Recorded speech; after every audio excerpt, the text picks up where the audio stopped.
You are now tuned into Club Therapy with Emily Chan. Can I ask you something? When you drink caffeine and stuff like that, do you feel stimulated or do you feel sleepy or do you feel baseline? No, I feel stimulated. That's why I just don't even know what I have, but I know it's not normal. Cause like maybe you could also like, you could just be in like the spectrum a little bit. You know what I mean? When it comes to like learning. Totally. Because so what happens with me is I'm actually very sensitive to caffeine. I am too, babe. I can't have any caffeine, but I have ADHD, but generally a good indicator though for like ADHD, not like this is like one of like many, but like if you are sensitive to stimulants, you know, that means that you probably don't have ADHD. Because for people who have ADHD, if they have like coffee, Adderall, stuff like that, they actually feel more baseline. And that's how you can kind of tell. But that's not always the case. Again, I'm sensitive to caffeine, but I think for me, it kind of comes from more of an anxiety. Like I was on Vyvanse for years, right? Yeah. And now it's anxiety. Yeah, that's literally what happens to me. I feel like like it feels like I did a line of coke. No, like that's literally, I know that's literally what it feels like. I can't have coffee or anything anymore. Or like, do you have coffee at all or no? Oh yeah. I had a full coffee. I haven't been sleeping properly because I'm back here. I'm staying with my parents with my family in the basement. And I was like, I was going to get an Airbnb, but then I was like, I really want to be with my family as much as possible. Fair. So I had to suffer through having an air mattress. So I haven't been sleeping properly. Oh my God. And it's probably, is it like kind of loud? Because whenever I stay at my family's house, like it's kind of loud. No, they're honestly pretty good. And I wake up early enough, like 8, 9 o'clock. It's summer for the kids. So they're sleeping in. So like, it's honestly not that bad. Okay. That's not terrible. But what it really comes down to, I think, is more when I'm working, like my niece kind of, she comes in and she's just like, dude, I can't like be serious. I'm supposed to be like really serious on these calls. And she's got like a gigantic, like one of these squishy things, but like a giant orange carrot. And I just can't. And you're like, right. I'm like, right. You gotta leave. Like, you gotta go. These people are paying thousands of dollars to talk to me. And I'm just like literally laughing. But I feel like people like that because I feel like that shows like personality, right? I think that's really like what makes you personable and like that too, right? Like showing 100%. Personality like that. Because I feel like sometimes when I'm having like more serious calls, like I feel, I don't know, I just don't feel as close and connected to the person I'm talking to, right? 100%. Honestly, like it's a little, I think being at home with my family and not being able to film as much has really opened up this kind of, I've always told my clients, okay, you have to film, right? And they're like, well, I'm staying here. I have my kids. And I'm like, dude, get it done. I don't give a fuck. You know what I mean? I don't care. And then now I'm like, ugh. Now I can kind of feel it now. You're like there's kids screaming, you know, like it's horrible fucking lighting, you know, so I get it. No, it's like all of a sudden you're like, oh, we have empathy now for this. Oh, 100%. It's definitely opened up my eyes a little bit. Yeah, no, I get it. I feel like every year, well, this makes sense. Every year that I'm getting older, the more I empathize with like my parents and like with, like my parents and also just like, I just feel like you can feel it. Like you can just feel like that transition into adulthood, right? Where you're like, you're more receptive to like, your parents' like perspective or like an older person's perspective. 100%. Right? So like, so the reason why I'm home is because my mom is sick. Yeah. So sick. She's got. I was wondering why you came back. Yeah. So she has cancer. She's got breast cancer. No, it's okay. But like, honestly, the only reason why I say it's okay because I think that they caught it early enough that it'll be fine. That's good. Yeah. Like, cause she had like a mammogram. It's breast cancer. So she got a mammogram in like November. And then like when we were away in Punta Cana, she had like a biopsy done. And I was like, I think they caught it early enough. And then I came here for her surgery. But like, I don't want her going back to work at all.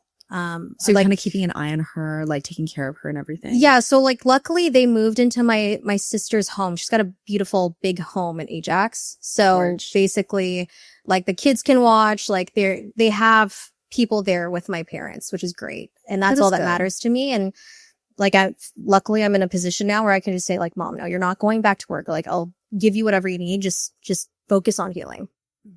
Yeah. That's amazing. Yeah. And like, I want to kind of get into like how you got to this position the position you're in now, right? Like, I feel like you were like one of the most successful people I know, you guys. I'm being serious. No, and I want to give you like a little intro as well and kind of, just welcome everyone back to season 2 episode 1 of Club Therapy. I have my beautiful friend and guest Elaine here with me today.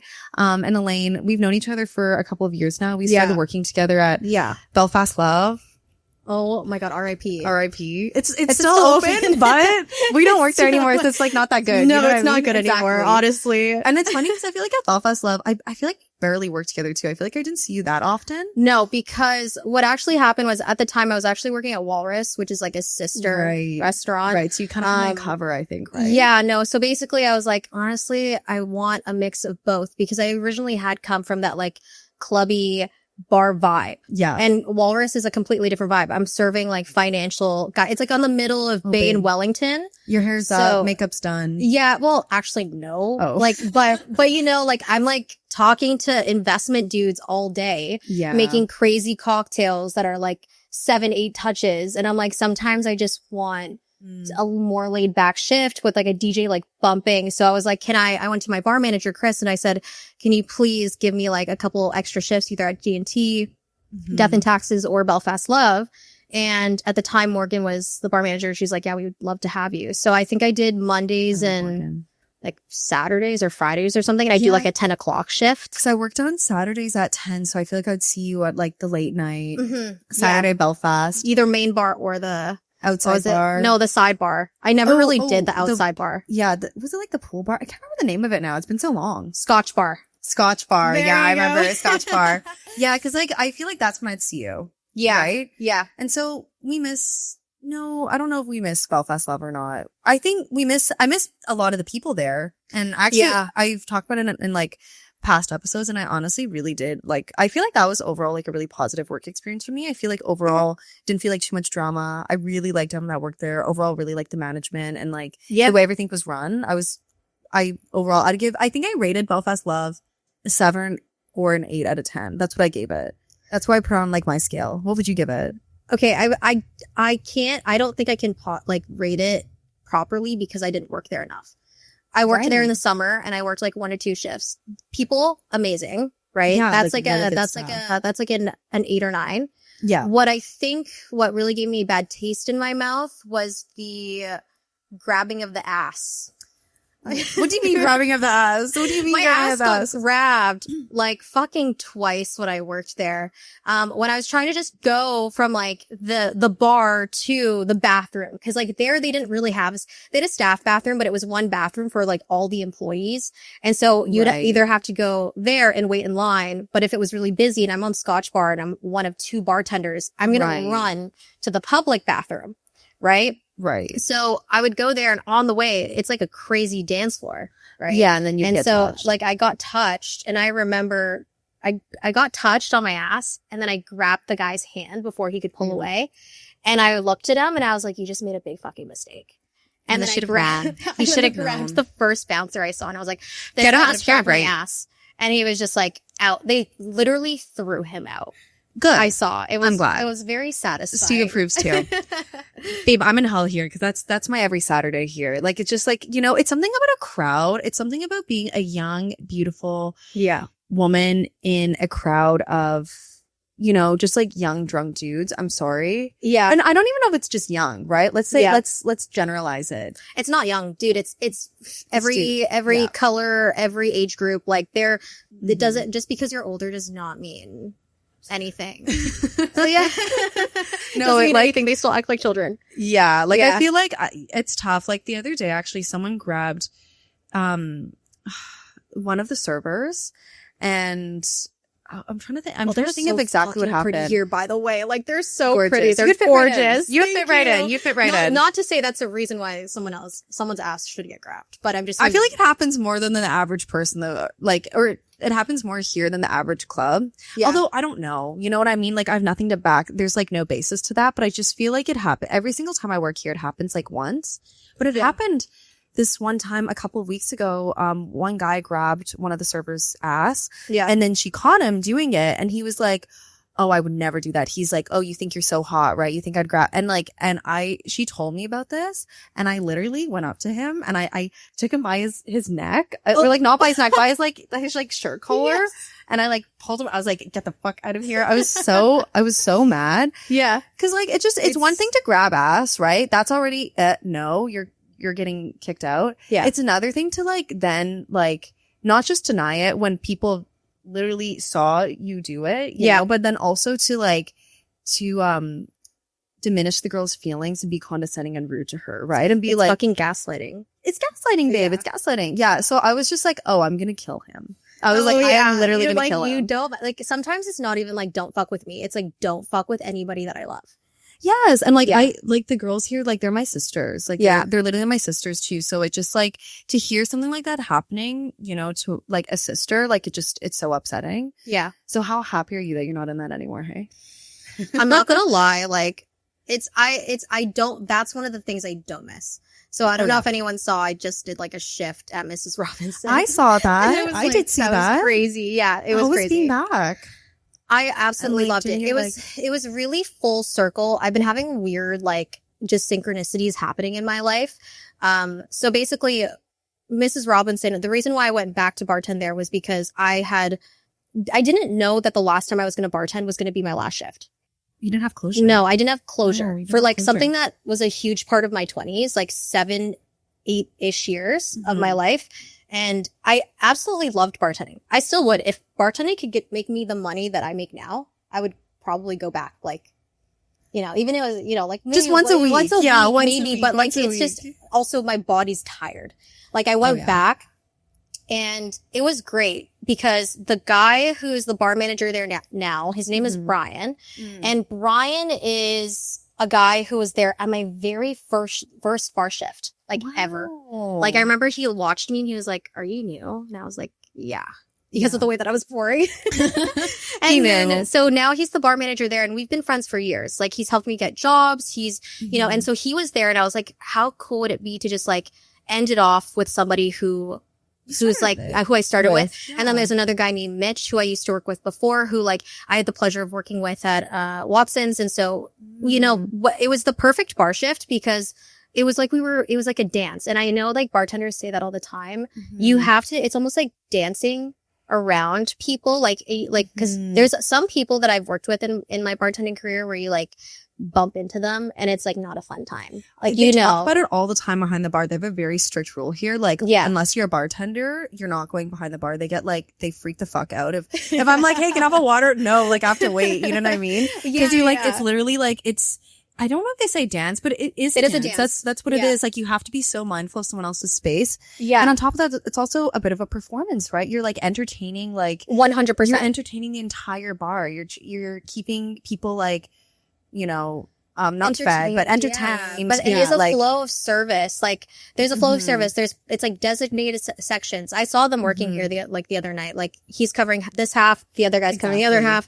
And on top of that, I find that especially when I was working at Mrs. Robinson, that shift was crazy because he would see that I needed something, one of them would, and they would just do it for me. It's like, I see him about to put we're sharing a well. He's about to put glassware up onto like the speed rail or whatever. And he could see that I needed soda. So he just pours soda immediately without me asking. Like, that's where I find like, that's kind of like a dance in working as a team.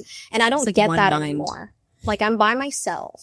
You know what, babe? I can really resonate with that because I feel like that's why I've stayed. Like, the working by yourself it's really beautiful in so many ways, and working for yourself, just like what you do now, is so amazing. Yeah. But then that's kind of why I stay in the industry, because this is my social life, right? Like, I get really lonely. Like, I'm doing therapy with people, but they're not like, it's different. Like, I'm not, like, I have no one that I can like talk to about these, like I can't talk about my clients with like my colleagues, right? Like, you're not allowed to do that. Everything's confidential, right? I can't talk about how I'm feeling, right, with like my colleagues. Cause again, like, that is like kind of, to some extent, like like that I could, you know, disclose client information. So I can't do that. That's confidential. So I just feel like really alone sometimes.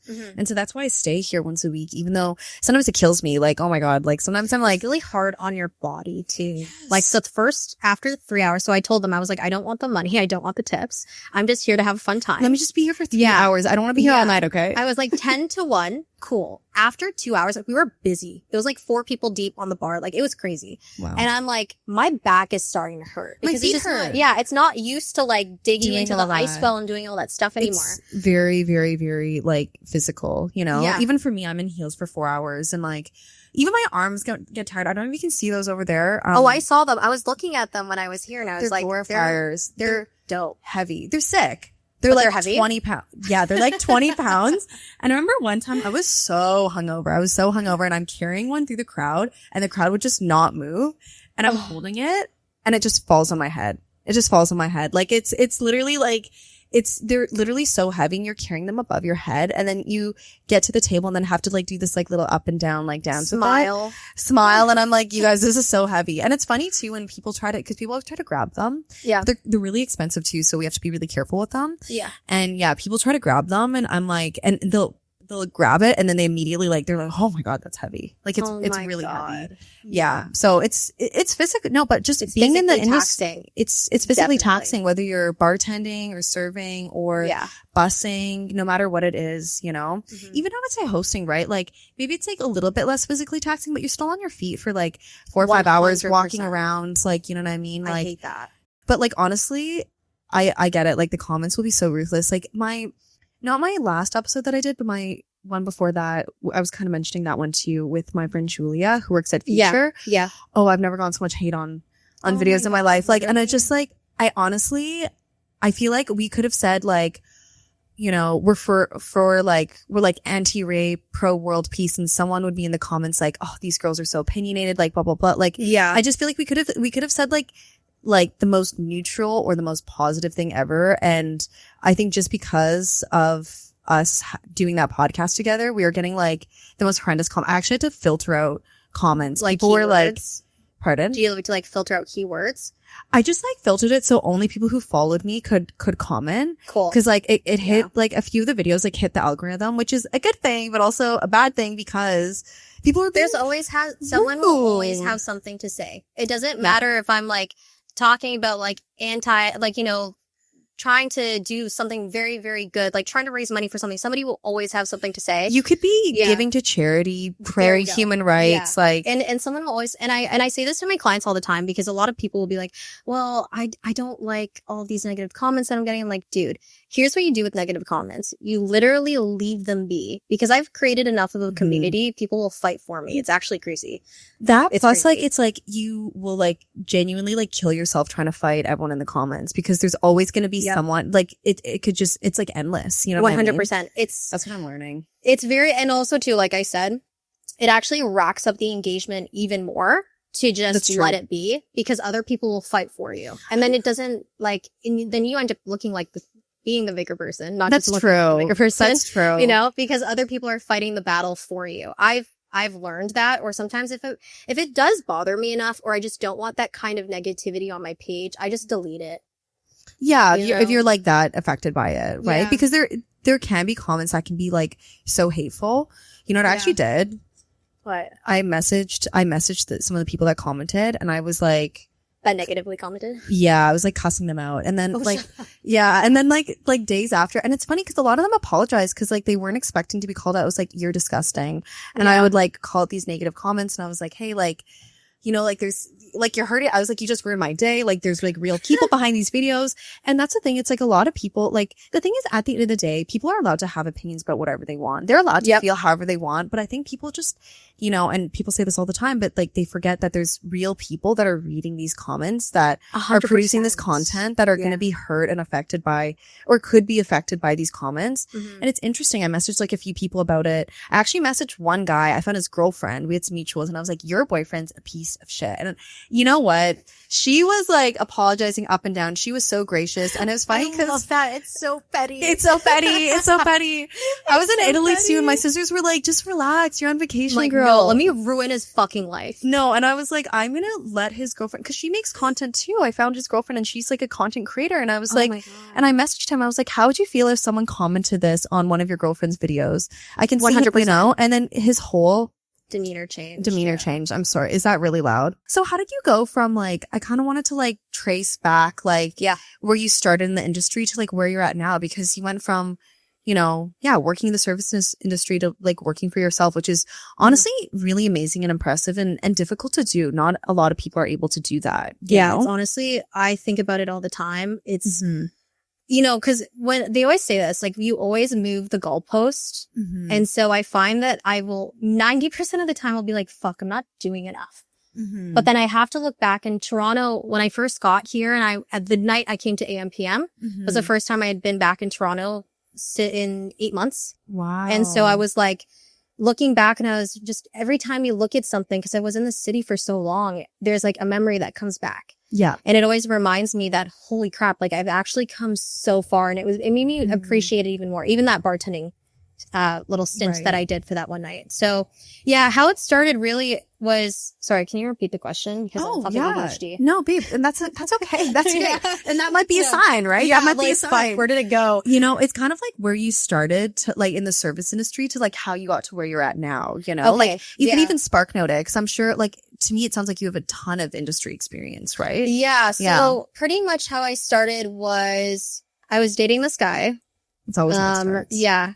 It was someone who's very prominent in this industry, and it was the first older guy I ever dated. I was 20, he was 30 something.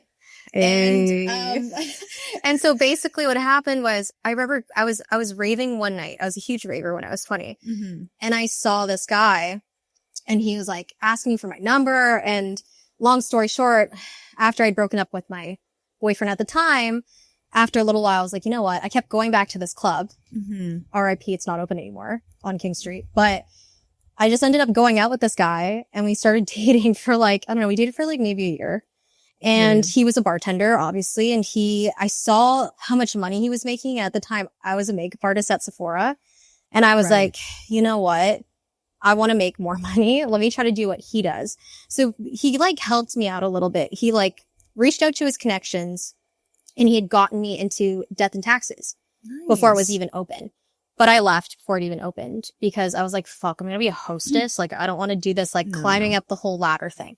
So then I was like working in an underground dispensary, like doing other things. And then I ended up walking in one day to a bar in Kensington Market. And I was like, hey, I really want to work here. I don't know. I think I was wasted. And I said it to the guy, because I was like, you know what? If I don't want to like start off as a hostess or a server. I want to like work my way up. So I just like, what's the worst that this guy can say? No? Yeah. So it was this bar called Eden Hall, and the owner was bartending. So I was like, hey, I want to know if you're hiring.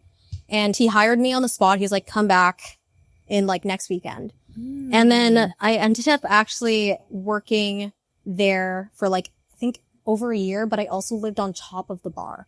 That's dangerous. Which was actually insane. But also kind of fun and convenient, may I say. Yeah, very convenient. But I stay saying that though. Like, I'm like, honestly, like with getting jobs in the service industry, it's really just about A, connections, and B, just like networking, right? Like, it's like, you're not going to get it. It's really actually hard to get a job nowadays in the industry, like just sending out your resume and stuff like that. Like, just going with drunk confidence, babe. Yeah, that'll do it. That'll do it. That's it. Honestly, like, you know, trying to dress up, being pretty, that'll help too, obviously. Being charismatic, you know what I mean? Being charismatic, being able to like just vibe with everybody else, and also being like a team player. People are going to want to keep you on, because usually they have like a stage. It's like, let's see how she is behind the bar. Exactly. Does she actually know what she's talking about? Exactly. How is she with the clients or the people? Because the thing is, like, a lot of the stuff, it's like, you can learn like pretty quickly, right? Like the basics, you know, with like bartending and serving and stuff like that. It's so easy. You know, it really is like, but it takes a certain kind of person to do it. Yeah. When people tell me that they've gone to like bartending school, I'm like, what the heck? you know, I could do whatever I wanted because also Peter, love you. He would let me do whatever the fuck I want. I was 19, 20 years old. I just got out of the relationship with the guy that I was dating. Right. And I got to live in Toronto for the first time. That was the first time I ever lived out of home in the city, you know? So I could have the key to the bar.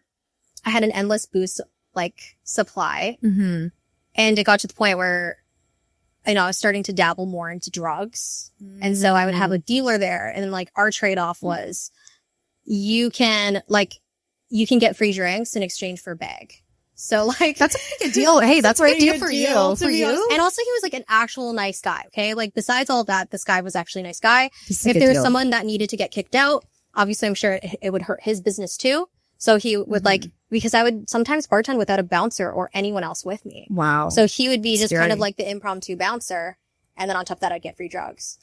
This is a very good deal for you. I think that's it's not my booze. Sorry, Peter, but it wasn't my booze either. So it was like just free bags. It happens. You know what I mean? No. So that was kind of, and also like, keep in mind, like there's not another 20-year-old in the city that I have ever known that had that kind of freedom. Yeah. You know, it's true because that is really young to start bartending, to be honest with you. And like, it's actually something that we're kind of, I've talked about this in like other episodes as well. And like, it's something that Cam and I kind of go back and forth on because he was trying to hire 19-year-old servers here. And I'm like, please, Cameron, please, no.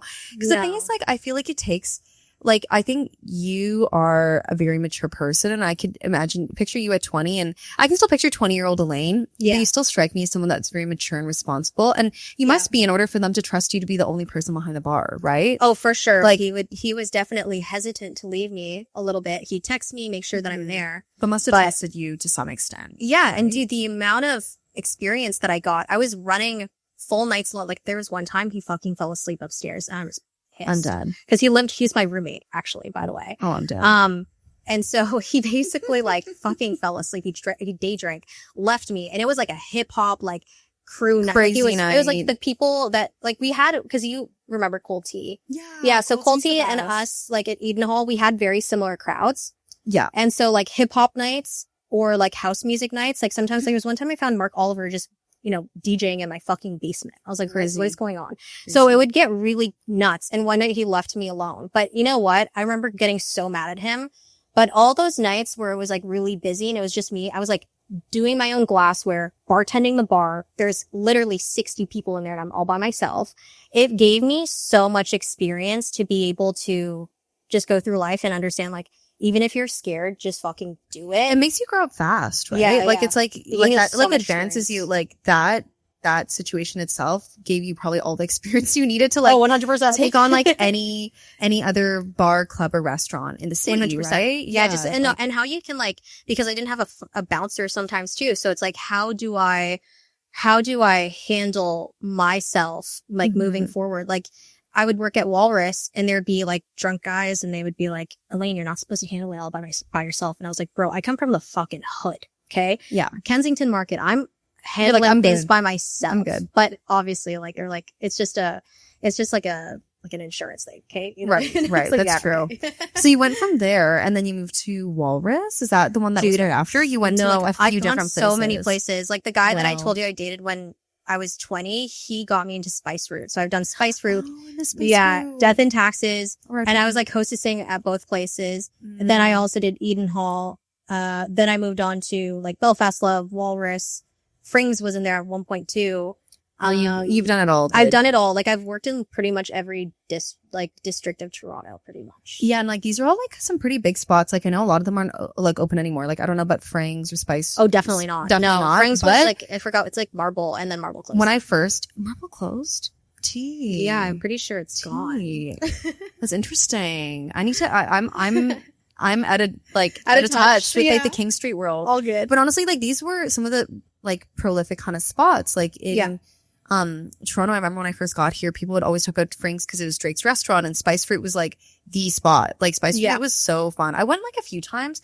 I don't know I can't remember what's there now. I know it's on King Street.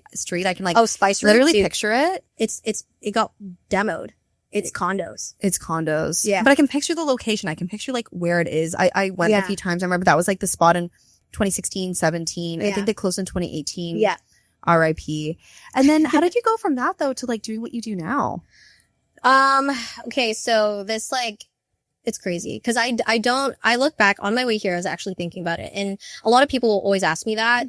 I was very fortunate enough that I was in a relationship where he said, you know what, I see how unhappy you are and I want to help you. So why don't you move in with me so you don't have to pay rent anymore? I will take care of you. Like, you know, he like put his cards on my phone. He basically just supported me and him for like, I think it was like 2-3 months. Wow. He was like, I can help you, but I can't do it forever. Obviously, like this isn't a ticket for you to just not work. Like you need to try. This is like a little like help for like the time being. Yeah. And it was like really scary for me to do that because I was like not used to not making my own money. Oh yeah. You know, and I knew that it was going to be grind and you also have no idea if it's going to work. Like, oh cool. I had 1,300 followers and I was like, I'm going to become a content creator and I'm just going to start making drinks on Instagram and I hope that it can give me a paycheck. And it did. And it did. And it did. It did. I didn't realize you started at 1,300.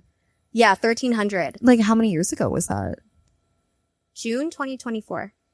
You grew a lot in a short period of time. Yeah. So I blasted up to 90K by June 2024. So what is that, like 4 months or something? Hey, babe, I gotta get on my content game. Yeah. Because I keep thinking like, no, it's not. But I feel like it's tough now because like, I think you have a great niche, but I feel like there's so many people my age that are like, even just using AM PM as like a space to like kind of content farm, you know? And like, yeah, I feel like it's hard to like, I don't know. I've said it before. I hate making content and like, it's hard because I feel like that space is so oversaturated. So you really have to have a niche in order to like stand out.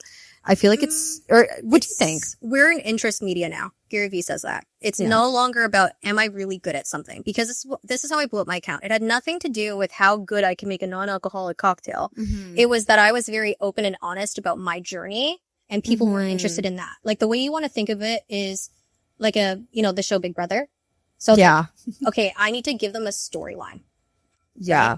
Right? So they feel connected to you, right? Yeah, it's definitely more of an interest market. I will say that at the end of the day, social media has moved. It's no longer about what are you really good at. It's can you keep me interested enough in your storyline, who you are, and just like the first 3 seconds of a video are like the most important. And I think people are so tired of seeing here are like 25 hooks that you can use in your next video. So I don't even fucking say that shit anymore because it worked in 2025, it does not work in 2026. No. 2026, it's like I can pull up a camera now or my phone and just start talking.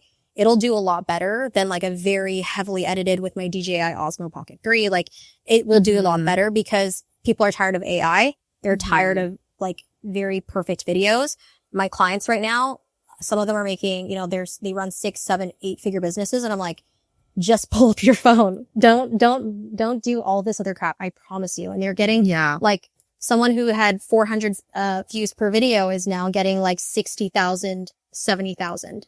That's crazy. Yeah. Wow. Just from FaceTime style content. I gotta learn from you, babe. Yeah. Yeah. Cause I feel like that's like, you do a lot of like FaceTime style content and that's like what. Yeah. I feel like I was so excited to have you on this podcast because I love how like open and transparent you are about everything, you know? And I think that is something that, again, we're kind of talking about that earlier, like people see and then they feel connected to, they resonate with, and they're more interested in engaging with your content if they, they see like real people. Cause I feel like now there's a lot of people who make content, but it feels like you feel like disconnected. There's a huge disconnect between you and like those kind of creators. 100%. And you know what? I sometimes I do tend to double, I will look back and think, was this too much? Did I say too much? Because I have to have like a mix of, again, keep in mind, I'm trying to get leads of like people, that run multi-million-dollar businesses. And here I am talking about my sobriety or, anything that's hard that's happened in my life. And there's one client that I had who is very, very successful, worked with like people in LA, dentist in Beverly Hills. She'd like fly me out and it was crazy. So she is in a land of the LA creator world. And so I was like, why do you want me? Like, I'm just like this girl from Toronto who just started her business. She signed me like when I was like 2 months in. I was like, why do you want me? And she said, I've been following you for your whole journey, like, and even in the mocktail space. And I loved the way that you told your story. Oh, I love And that. so that to me, and that's like something I always tell a lot of clients because they're like, why do I have to say all this stuff? And I'm like, you need to build your personal brand. It's no longer about how good you are at something anymore. It's, do I trust you to give you thousands of dollars to make me better? Because that's like what your whole business is right now, right? Like you're like what is it specifically? It's like you help like, is it UGC creators? Is that what it is? Or like you help people like build their brand? Yeah, no, not UGC. So I actually help entrepreneurs. And entrepreneurs. So in my own business, I have my own agency and I help, it's mostly women because I have like 80% women on Instagram. Yeah. But, it's entrepreneurs who either already have an existing business or want to have their own offer. So like people who want to become coaches in like nervous system, career coaching, all that kind of stuff. So that's my agency.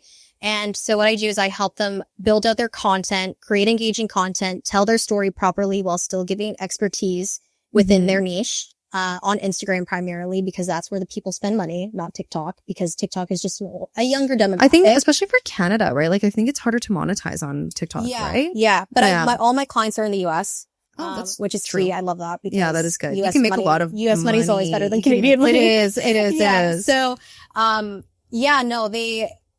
so that's the agency for mine. And then I also have School of Hard Knocks, not my agency. It's the guy that goes up to people and he's like, how did you get rich? You know that guy? Yeah. Yeah. He's like interviewed so many billionaires and millionaires. Like, so they approached me to work with them. And so on that side of things, what I do is I'm just a content strategist, which I love because it's great to work with them because they're like, obviously you can still have your agency, but it removes the client acquisition portion of it all, which is, you know, having to get on discovery calls, build out these plans for them. Like now I just get clients from these guys. So I have 13 clients with them. Wow. And it's cool too, because I get more experience to work with other people that I wouldn't usually have into my own agency. So I have plumbers, painters, someone in art. Yeah. Like, like a therapist, like all these types of people that I wouldn't usually have, coming into my agency. Interesting. So you get to, work with like a really diverse group now. Yeah. Because of that. Yeah. I love that. Thank you. So how's your mental health now? You seem very like relaxed and you just look like the picture of peace right now. You know what I mean? Like even when I see your content, I'm like, oh, that girl's living. Like Elaine lives like full time right now. Or not fully full time, but mostly in Mexico. I'm traveling, like I travel at least like once a month somewhere. Yeah. Yeah. Like you get to travel and you just seem so like, and you're sober as well. Like, I don't know if we mentioned that already, but you're sober too. Like you just seem so like content. Maybe that's a better word. Like, but like you just seem so content. Like, would you say that like being out of the industry helps you feel, you know, helps your mental health a lot? Do you feel like was it being sober really that helped your mental health? Like what was it that kind of led you to this place you're at now? Sacrifice. A lot of sacrifice. You gotta sacrifice the bag. Can't do drugs anymore. That's true. Gotta sacrifice the alcohol. Can't, because I just couldn't control myself. And at first I was like so scared. And then now I'm like completely fine with it. I'm over 2 years sober.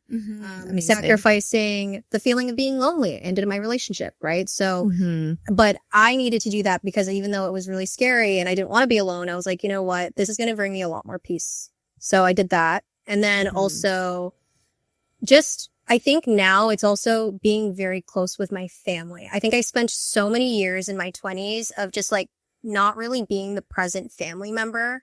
So now that I can be there with my family and, you know, I got some money and I know that I think it's also like there's no more financial like scarcity mindset anymore. Right. That makes a big difference because how can you, I've said this like to my clients before too, like how can you feel okay when you're worried about money, right? Like sometimes people cancel on me and they'll like apologize and I'm like, honestly, if this is like money related, like, I mean, I'm pretty accommodating. Like there could be like a whole plethora of reasons I'd be like, yes, no worries. But especially when it comes to money, right? Like I'm like, if you're worried about money or if it's like something to do with your job, like that is always going to take precedent over, you know, with me, you know, because I'm like, your mental health is not going to be good if you feel financially stressed, you know? Yeah. 100%.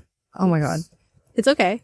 Yeah, like you can't have like good mental health when you are feeling like that. No, and also too, I think it was the really late nights, you know, and some people can find a way to, they found other ways by, you know, working day shifts, but we already know day shifts, they don't make money. Well, they can make money depending on where you're working. Do you know what I mean? So for me, I always loved working the nights. I loved the vibes, but I would always go to bed by like 5 a.m. and then be up at like 1 p.m., 12 p.m. And it's just like, it's not good for your mental health, in my opinion. I agree. Yeah, like the sun is like my best friend. That's why I moved to Mexico. I'm like, I'm up by at least 8, 9 o'clock. That sounds gorgeous. Yeah. And you probably sleep at like 9 or 10, like maybe 10. No. Okay, midnight. No, when you're an entrepreneur, you're like, my best ideas fucking come at 2 a.m. and I'm like in bed and I'm like, what is going on? Can I just get like a little bit of sleep? So I've been taking magnesium glycinate to help with it. Nice. So like really, but I still sleep at like 1 o'clock. It's not the earliest, but hey, if I'm up by 8, 9 o'clock and I can tackle my day, then I'm happy. Yeah. Yeah. I like that. I feel like 9's perfect because then you're like getting up. I feel like I was in a really bad, kind of routine of getting up at like 11 or 12.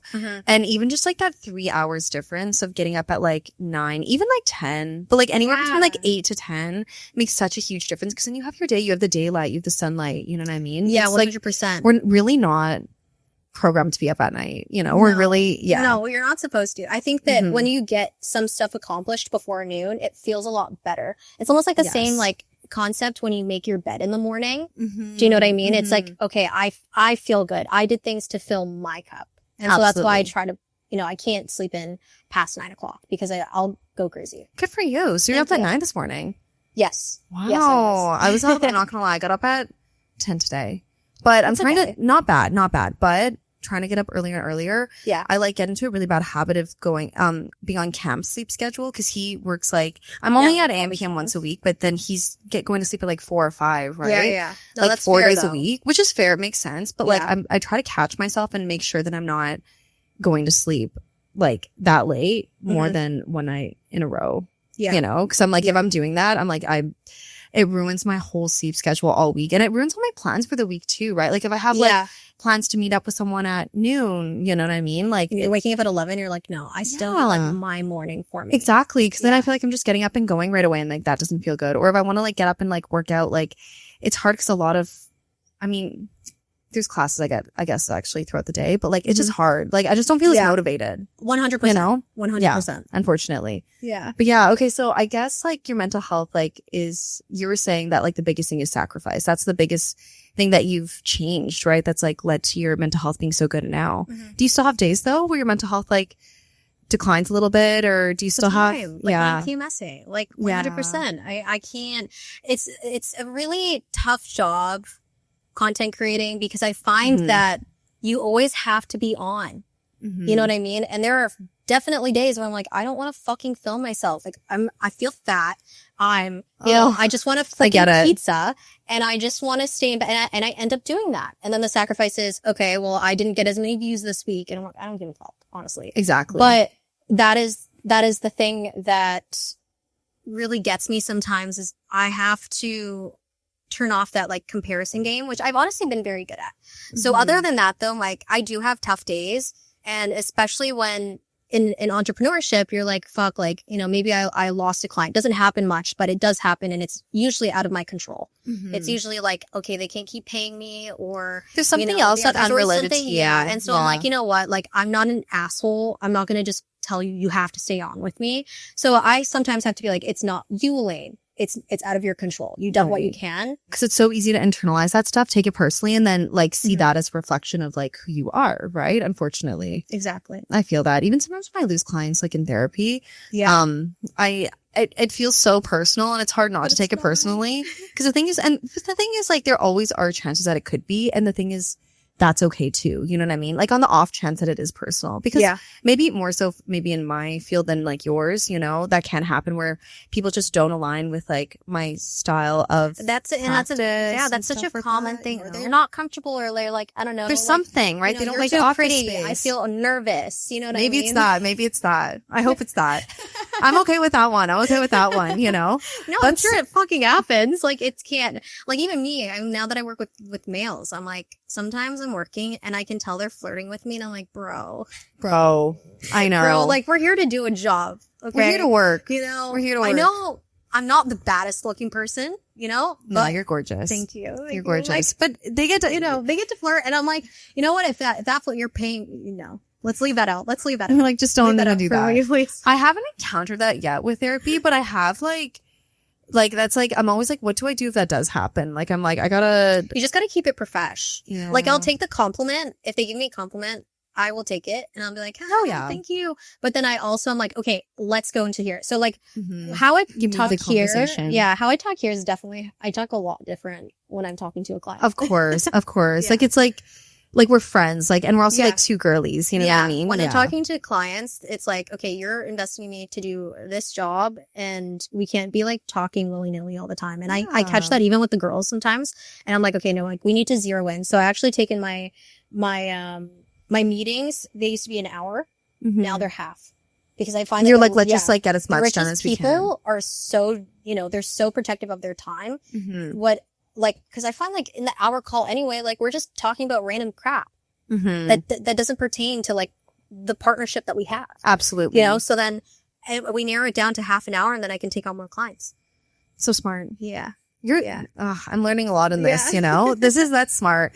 I even like, I feel like sometimes like I offer like 50-minute long sessions and sometimes like I feel like a lot, especially with the girls, that I see, like the women that I see at my practice, I feel like it's really hard to sometimes condense, kind of condense and like stay on topic because we'll be kikiing. And like, I feel like that's like, I definitely have a niche. Like I work with a lot of like young women. Yeah. And it's really hard not to like get sucked into that. Yeah. But that's a great way to kind of combat that, just like, doing like shorter sessions. So you're just forced to get as much done as possible, like 100%. In 30 minutes. 100%. Oh, you're so smart. I got you, girl. I'm so sad. I think we actually have to like finish off now. We kind of spoke about this already. Yeah. It kind of came up, but Elaine just went through what is a disengagement?